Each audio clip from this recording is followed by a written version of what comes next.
investigation of all credible allegations of UK complicity in torture, and for the government to find a way in this particular case to balance the needs of national security with the needs for justice and accountability in our democratic society.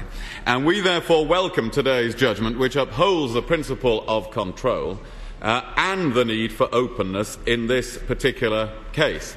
The alleged treatment of Binyam Mohamed, described in the 7 paragraphs now released by the Foreign Office, is utterly unacceptable, and the alleged treatment described in the U.S. court judgment in December so dramatically unacceptable that these things, if true, are not only morally wrong, but harm our efforts to combat terrorists, play into the hands of their propagandists, and weaken rather than strengthen our national security. We've always believed on this side of the House that the principle of control could be upheld while seeking an exception in this case from the United States. The Foreign Secretary will recall that I put it to him in the House a year ago this week that the government could have positively asked the United States for permission to publish these paragraphs. If they had done so, and if the United States had agreed, we would have arrived at the same outcome as today's court judgment, without a further year of legal proceedings, more quickly and more smoothly, and in a way that left the government less open to the attack that it was withholding from the public evidence of complicity in torture. And doesn't the fact that the relevant information has been published anyway in the United States strengthen our case that this would have been the right course of action a year ago? In other respects, we agree with the statement made by the Foreign Secretary, particularly on maintaining the principle of control of intelligence, which indeed the court ruling reaffirms and which we fully support. The Foreign Secretary has long argued that the intelligence sharing relationship would be damaged by the release of these paragraphs. Is it still his view that that relationship will be damaged now that the information has been published?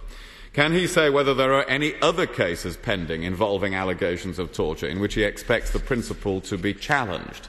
And in the light of the failed Detroit bomb attack and the serious threat at the moment to both our countries from terrorism, can he assure the House that the sharing of information at this critical time has not been affected in any way? Have any other countries with which we share intelligence warned that they will reconsider that sharing, reconsider the basis on which they share information in the light of today's developments? My final set of questions, Mr. Speaker, concerns the overriding need to draw a line under this episode and restore the UK's moral authority in the matter of allegations of complicity of torture. As the court ruling states, the rejection of torture has a constitutional resonance for the British people which cannot be overestimated. Many of us have criticised the use of extraordinary rendition and the possibility that it can sometimes lead to torture in a third country.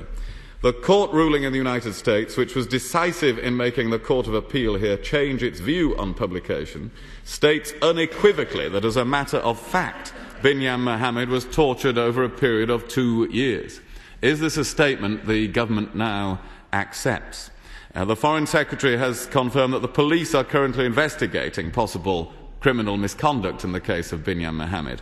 Will he confirm whether there are additional investigations into other parallel cases and how many cases the Attorney General is reviewing? Mr. Speaker, this case has come to epitomise the challenge of international terrorism and the way that we deal with it. And however difficult this challenge is, we must be clear that winning the battle against the perpetrators of terrorism and their ideas requires moral as well as military strength. The government must be able to assure the country and the world that a line has been drawn, that we are far more confident that allegations of complicity in torture cannot be made against the United Kingdom in the future, and that all the necessary lessons of this episode have now been learnt. Well, Mr. Speaker, I concur with the right honourable gentleman that this case has come to symbolise or epitomise some of the most difficult issues that were raised by the terrorist campaign over the last 9 years, since September the 11th, and has also come to symbolise some of the key judgments that need to be made about how to ensure that our values and our security are brought together. It's absolutely the case that the shared commitment across the House against torture and in favour of meeting all of our commitments in respect of cruel or inhuman treatment, are a vital part of making this a safe country. Far from being an undermining of it, they go to the heart of it. And they also go to the heart of what we are seeking to defend. He queried the decision not to, what I called last year, launch a campaign for the release of the documents in the United States. And he's right, we did not launch a campaign for the US to release the documents, although we were absolutely clear that they must be released to the defense counsel of Mr. Mohamed, as indeed they were. He said he thought the same outcome would have been achieved if we had launched a campaign and it has succeeded. That's not entirely the case, because obviously the commitments that the court has made today about the control principle would not have been made in those circumstances, and the commitments and comments that the court has made are valuable and important in that respect. I also said to him last year, and I stick by it today, that the United States administration under President Obama have shown absolutely clearly their commitments in respect of anything that resembles torture or inhuman treatment, that they are reviewing all of the cases, and they have clearly decided so far not to release the documents. The paragraphs released today are summaries of the American intelligence that we hold, not the actual documents. And so I don't think it would have been right for us to launch such a campaign. Apart from anything else, it would have suggested a degree of uncertainty about the commitments that the US administration have made, which I think would not be merited. He asked a very important question, the right honourable gentleman asked a very important question about any chilling or constraining effect that this case might be having or have had on intelligence sharing or have in the future. And that is obviously something that is of grave concern to me and to the government and to the whole country. I said in my statement that we would be working with the US administration, not just in the State Department, but across all aspects of the US government, to analyse this judgment, to understand its implications, to draw attention to the commitments that the court makes in respect of the control principle, and also to discuss with the United States how we continue to defend that principle in the future. I am absolutely clear that it's an important job for me and for my colleagues to minimise any potential effect on the intelligence sharing relationship, not least given the recent events that show how important it is. But it is too early to come to this House and say that there will be no such effect. We need to work to ensure that is the case. The fact that the Court of Appeal have so clearly said that it was the disclosures in a US court that led them to make their decision today that the 7 paragraphs should be published is obviously a very material aspect to any discussion about whether or not the control principle has been breached. He also asked about what the judgments of fact that the district court made in the United States.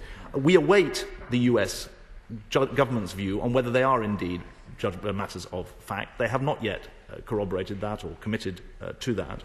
But we obviously recognise that as far as the court is concerned, they have been established as a matter of fact, and it is not for us to query the judgment of the US court in that respect. Let me conclude on the following position, Mr. Speaker. One key aspect of any lessons that will be drawn or any conclusions that will arise or consequences that will arise from this case concerns the following 3 allegations that have no truth at all. One allegation is that there is no oversight of the security services in this country. That is wrong. The second allegation is that it is our policy, if not to torture or to commit acts of inhuman treatment ourselves, but to be complicit in them. That is not true. And it is also not true to allege that where possible wrongdoing occurs, it is covered up. This case shows very clearly, both in the case of the work of the Attorney General and of the courts, that this country is committed to uphold all of its commitments, and it does so for very good reason. His statement and echo his support for our